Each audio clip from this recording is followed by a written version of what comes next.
taip ir yra. 7,6. Matai. Nu, tai jie tokie, bet nėra, matai, visiškai ten.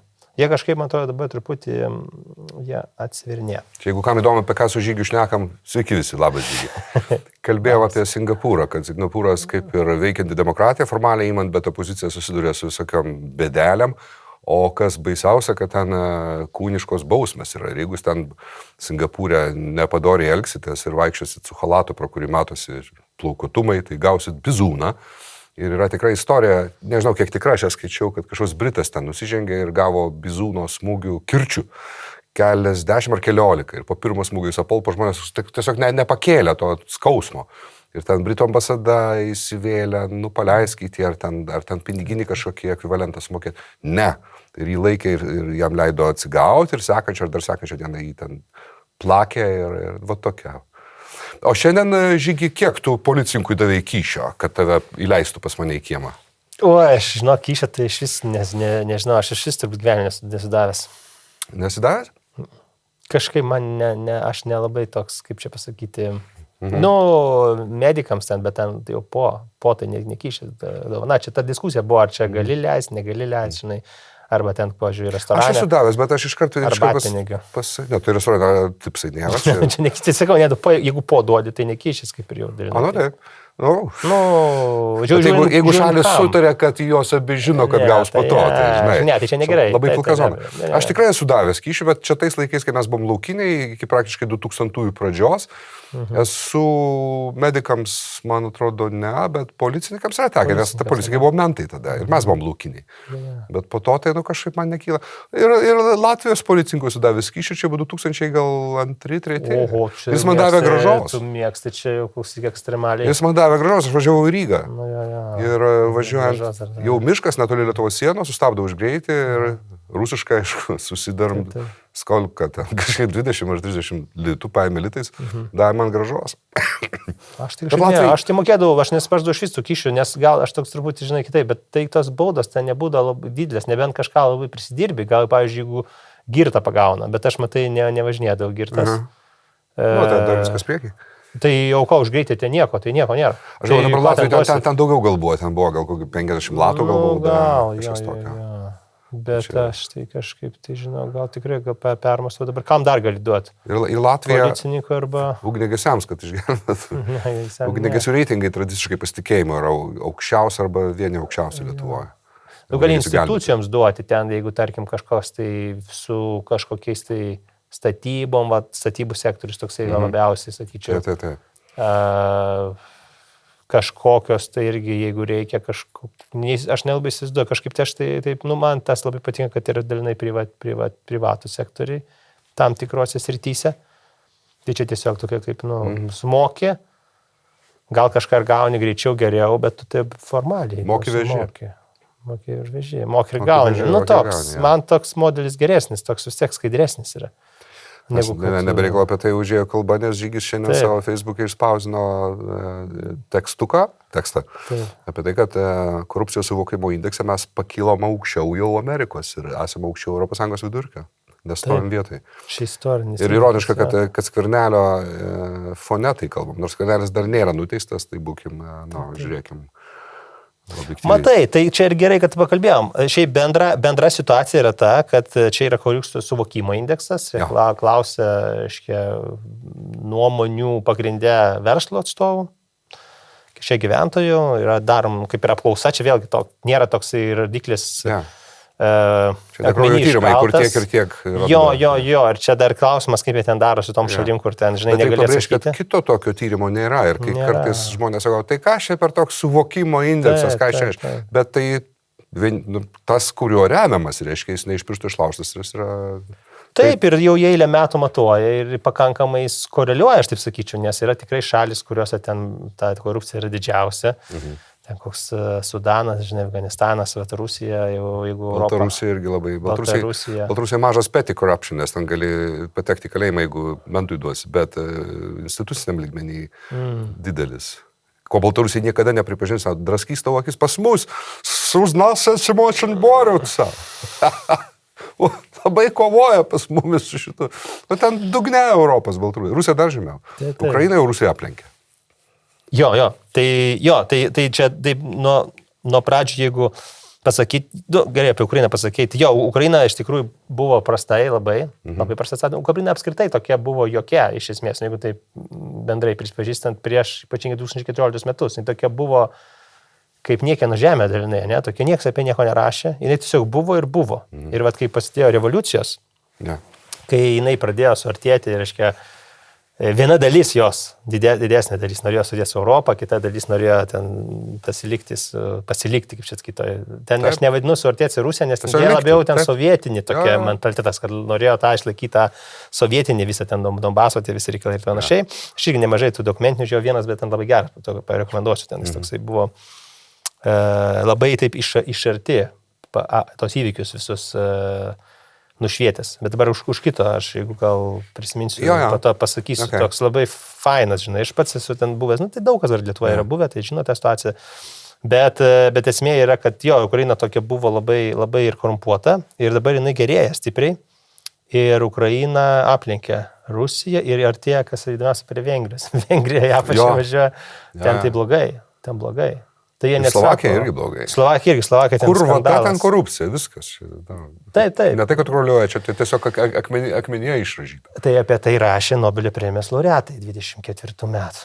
3 tenais ir asmenys buvo parašę būtent, kodėl vienos šalis tampa turtingos, o kitos lieka skurdžios. Ir viena iš pagrindinių jų tezių buvo institucijų kokybė, o iš tų institucijų didelė dedamoji yra korupcija. Realiai, kaip jos ir veikia, ar veikia taip, kaip žmonės tikisi, kad jos turėtų veikti, ar jos kažkur tai iš šono daro. Ir kuo daugiau tų darom iš šono, tuo situacija ir ekonominė labai šalies prastėja. Šitoks galim sakyti netgi iš ankstinis indikatorius, čia yra svarbus indikatorius. Būtent korupcijos suvokimo indeksas. Taip, ir suvokimo irgi yra svarbu. Net nebūtinai, kad ten jisai tiksliai pataiko, nes yra tenais, jie rašo, jeigu pažiūrėsi jų tinklalapį, jie rašo plius minus, tokia rašo, vieną liniją brėžia, tą skaičiuką, bet jie parašo, aiškiai, spektrą aplink tą skaičių, koks maždaug galėtų būti tame diapazone, nes čia toksai tiksliai ir nepaskaičiuos ir nėra tikslo, bet suvokimas irgi labai svarbu, nes kai žmonės suvokia, taip jie ir elgesi. Svarbu, jeigu tu galvoji, kad visi, tarkim, yra korumpuoti, tai tu ir pats labiau būsi linkęs būti korumpuotas. Va čia yra esmė. Ir tada, jeigu žmonės jau galvoja, kad ir kiti yra nekorumpuoti, čia daug yra čia elgsenos dalykai. Arba, pavyzdžiui, pasitikė vieni kitais šaly ir tada jis pats pradeda elgtis geriau. Čia labai, labai paprastas dalykas. Aš dar iš anksčiau prisimenu, bet šiaip, nuvažiuoji kokią nors šalį, kuri yra švari, tvarkinga, tu ir pats nemesi šiukšlių. Tai čia išdaužtų langų teorija. Iš daužtų langų teorija. Yra žmonių, kurie neigia ją. Ir jie paima tą išdaužtų langų teorijos kritiką, kuri yra teisinga apie tai, kad išdaužti langai, grubiai kalbant. Čia išdaužtų langų teorija apie tai, kad aplinka formuoja mūsų elgesį. Mes išmesim saldainės popiergalį, jeigu pamatysim, kad jų primėtyta. Ir mes to tikėtina nedarysime, jeigu ten šaru. Bet kritikai iš tos teorijos sako, kad nedidina nusikalstamumo purvina aplinka. Ir jie teisūs tik tai kalbėdami apie sunkius nusikaltimus, žudimus, plėšimus ir panašiai. Bet smulkus nusikaltimai kaip grafiti, langų išdaužimas, padeginėjimai, tai įrodyta, daugybė buvo studijų ir šitų, ir testų. Taip, be abejo. Čia ne tik elgsenos, ir eksperimentuose, ir realybėje, ir panašiai kaip su šalim, su korupcija. Pavyzdžiui, jeigu tu matai Skandinavijos šalis pirmose vietose korupcijos, o ypatingai tie, kurie atvyksta dar iš išorės. Lietuviai ten, žinai, jau turi tų patirčių, ypač 90 metai, nes mes gerėjam, matot. Ten blogiau buvo praeitį. Tai mes gerėjam, dabar, tarkime, atvažiuoja gyventojus, tarkime, atvažiuos Danija, Suomija, Topė, Norvegija, tarkime, Skandinavija, Šveicarija.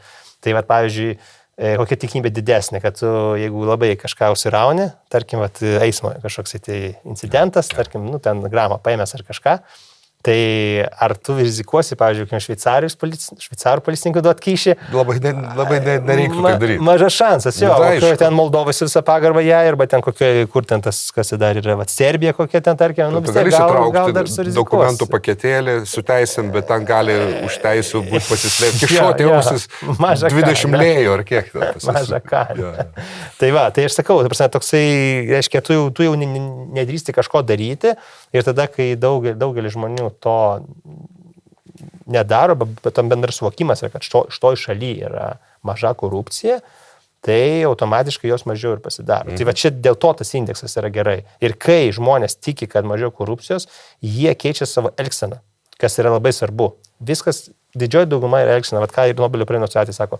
Tada žmogus, jeigu, tarkim, jis nori užsidirbti pinigų, kažkokį verslą padaryti, tai jisai galvoja labiau apie verslą tose šalyse, ne? O ne apie tai, kaip jam papirt kažką prasukt, kažkur ten gauti kažkokį gal viešus kažkokius ten pirkimus ar kažką, reiškia, ne tą pusę. Nes jeigu tu galvoji apie tą kitą pusę, tai tada tau mažiau laiko lieka daryti kažkokius proveržį realiam versle ir ta visa šalis susisuka, tiesiog vieni iš kitų, žinai, bando ten prisitrinti, pažįstamų kažkokių tai ir panašiai. Ir tokie užsisuka ratai. Tai va čia va yra, dėl to tokie rodikliai yra labai gerai, nes jie šiek tiek numato, kaip gali vystytis ateityje ir šalių ekonomikos plačiaja prasme. O dėl Vengrijos, tai jo, aš vat Vengrijos irgi ten mūsų tai jie ten jau juokiasi, Orban taksai vadina, reiškia, Orbano mokestis. Jo, sakom, kodėl Vengrijai ten infliacija, pavyzdžiui, didžiausia, kodėl atlyginimai maži, mokesčiai dideli. Vengrijai ten viskas gerai, nu, kaip jie ten, Orbanas jau sako, bet jie pagal daugelį rodiklių jau ne tik nuo Lietuvos atsilieka, bet netgi atsilieka nuo, tarkim, Slovakijos, tos pačios, Slovakija irgi dabar cirkinės, bet tarkim, Čekija, Slovakija, nu, aplinkinės šalis. Čekija, tai iš postkomunistinius antrojo vietoj po Slovenijos pagal ekonominius rodiklius, man atrodo. Tai ne čekai, vengrai šiaip pirmiegi atsidarė. Pirmas, reiškia, kelias į vakarus buvo per Vengriją atvertas, kiek aš pamenu istoriją. Ne per Čekiją, per Vengriją į Austriją. Vėliau atsivėrė ir kitur. Tai tokie jie buvo ir pirmi, ir buvo tokie lyderiaujantis ir investicijų pritrakime ir panašiai. Nu, Vengrai, Čekai, realiai, va, tos vis šalis. Bet dabar išsiskyrė. Tai va, tai irgi labai įdomu tas statistika. Pagal tą suvokimą, tai čia nėra reali korupcija, čia yra tiesiog suvokimas žmonių. Labai įdomu, kad mes simboliškai pralenkėme ir JAV, nes JAV krenta, jau eilę metų krenta. Čia ne tik dėl Trumpo, praktiškai per 10-metį krenta. Jie ir truputį praeitos kadencijos metu irgi pakrito. Pasa čia tiesiog, kad nėra, kad tik vieno prezidento dalykas, bet Trumpas daro tikrai prastą labai dalyką, nes jisai klibina viską, jisai pasitikėjimą labai mažina apskritai viskuo. Nu, jisai ten sako, kad tai rinkimai ten galimai, klausuoti dar ten kažkas, ten tas, fake news ir toks. Kaip sakot? Įneša chaosą. Jo, ir tai griauna pasitikėjimą ir aš manau, kad dar nemažai daro ir kitos šalis, ta strategija skaldyk ir valdyk. Mes žinome, apie kurias mes šalis kalbame. Tai yra labai gera dirva. Bet kas yra, kad įdomu, kad JAV pagal tą pačią metodologiją jau, reiškia, jų rodiklis yra mažesnis negu Lietuvos. Nu, kas galėjo pakovoti, ne? JAV, taigi ten buvo laisvės, ten demokratijos. Ten... Laisvės demokratijos, bet ir laukinių vakarų ir revolverių su westernais. Tai JAV neasocijavo su labai tyra korupcijos požiūrių valstybė, tokia kaip, pavyzdžiui, Danija ar Naujoji Zelandija. Ar Skandinavija. Taip, aš sutinku, jie gal ir nebuvo, bet jie buvo pakankamai aukštai iš tikrųjų. Jie buvo aukštai, nes pas juos tas kapitalizmas laukinis, jisai nebūtinai reiškia, kad tu turi korupciją. Taip sakė, kaip tik tos valstybės mažiau, labiau privati iniciatyva yra skatinama, bet dabar pastaruoju metu vis labiau kalbama. JAV labai nehomogeniška, čia vėlgi turbūt nuo valstybių priklauso. Kaip ir Italija, pažiūrėk, Italijos pietus ten turbūt siaubas, šiaurė ir ekonomiškai ir korupciškai žymiai kitaip. Taip, teisingai. Tai va, ir aš dar paskaičiau ES vidurkį, čia tiesiog aritmetinis. Ne pagal gyventojų skaičius, bet tiesiog vidurkis šalių, 27 šalis padalini, tai ES vidurkis irgi mažesnis. Negu Lietuvos. Jo, tai mes iš vidurkio. Aišku, čia dėl to, kad mes lenkiam iš esmės beveik visas valstybės, mūsų tas naujasias ES narės, išskyrus Estiją. Ir mes lenkiam ir Sloveniją, ir Čekiją, kas yra šiaip neįtikėtina. Slovenija atrodo tokia švari visai. Taip, labai nedaug ten lenkiam, pavaldos ribose, mes kiek čia 65, Latvija 60, Čekija 59, Slovenija 58, bet vis tiek, šiaip lenkiam, jo. Kuo didesnis skaičius, tuo mažiau korupcijos čia. Taip, 100 yra mažiausia korupcija, 0 didžiausia. Tai ir dar čia irgi buvo komentarai, mačiau ten tokie šiaip ir blogų yra kaip visą laiką. Facebook'e? Jo, bet turim, kad vis tiek, kad jie kažkaip supranta, kad jeigu mes virš vidurkio, va čia, kad jau vos nepasims korupcijos turi nebūti. Tai 65 balai tai nėra 100, tai jeigu 100 būtų, žinai, tai tada 100 niekur nėra, bet yra Danija 89 daugiausiai. Danai pirmo vietoj.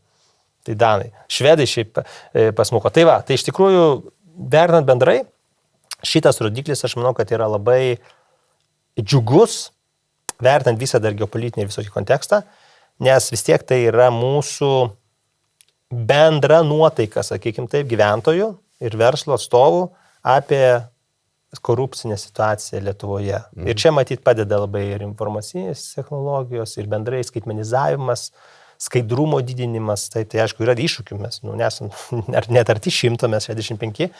Bet ką akcentuoja irgi toje ataskaitoje Transparency International, kad iš esmės situacija pasaulyje jinai nėra gera.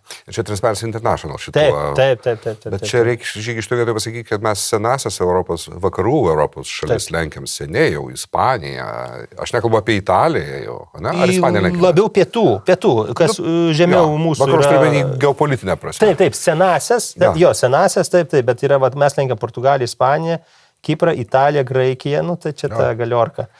Bet kitos, ir šiaip labai panašiai su Prancūzija esam. Žiūrėk, įsivaizduoji, kokiais 91 metais, tu sėdi toks jaunas, dar piplys buvai, girdi save šiandien šnekantį apie Ispaniją, Italiją, Graikiją, Portugaliją ir sakai, tas galiorkas. Ir mes 91 metais įsivaizduoji. Taip. Bet tai, sakau, tai yra vėlgi toks indikatorius iš ankstinis, kuris taip suponuoja, kad mes ko gero toliau santykinai kilsime ir ekonomiškai, nes čia net nekalbant apie realią korupciją, bet mūsų įvaizdis bendrai šalies, gyventojų pačių apie savo šalį yra pakankamai, kaip jisai nėra visiškai toks pilnai teigiamas, bet jisai teigiamesnis negu ES vidurkis. Aiškia, žmonės visgi, ypač tie, kurie turbūt patyrė, kad turi yra pagyvenę, nes, žinai, atrodo žalesnė, žinai, tas kaimynas laiko. Tai viskas gerai. Jie kažkaip pamato, ko gero, kad Lietuva nėra taip jau blogai. Ir tiek skandalai, korupcijos čia irgi daug kas prirašinėt, kaip čia ten tas, anas, trečias, ketvirtas, čia kaip tik yra dalis. Džiaugtis, kad jie pagaunami nenaudėlių iš Kvarniko. Tai aišku, tai kaip tik yra viso demokratinės šalyse, žiūrėkit, ir Britai užsirovė ten, jisai dar ten. Tai yra normalus procesas ir to tiesiog tai beveik yra neišvengiama, aš sakyčiau. Ir taip turėtų būti, nes jeigu nieko nėra, tai yra mažesnė tikimybė, kad viskas yra gerai. Didesnė tikimybė, kad tiesiog ten tada dar didesnė korupcija, nes tiesiog niekas neišeina į viešumą. Viskas užglaistoma yra. Tai čia, aš sakyčiau, kad čia netgi teigiamas dalykas ir per to reikėtų gal netgi ir priprasti dažnai. Tokia demokratija yra. Bet dažnai žmonės dėl to ir nevertina demokratijų. Dėl to ilgisi, pavyzdžiui, sovietmečio kokio ten. Sovietmetį tokių nebuvo. Tai kai pažiūri statistiką, žinai, daug visokių dalykų. Ten, kai pasižiūri, ten, kaip pasakai, žinai, ten pradedant nuo visų ten tų korupcijų, pavyzdžiui, nužudimų ten skaičius. Aš išdomėjau statistiką. Tai dar buvo 90-ais didesnis, bet labai dideli buvo. 80-ų pabaigoje ypatingai ten kosmosas visiškai buvo. Dabar yra žymiai mažesni skaičiai negu tada. Taip. Tai kai atsirado kooperatyvai, tai šoktelė. Taip, bet trumpai. Dabar jau žymiai mažesni jau negu buvo sovietmečiu. Tai žmonės nežino, galvoja, ten žinai. Ne, tai mes kalbame apie sovietmetį. Laidos pilna apimtim ir didžiulio archyvo ieškokite Patreon arba Substack arba Contribui kanale, kuris taip ir vadinasi Algis Ramanauskas.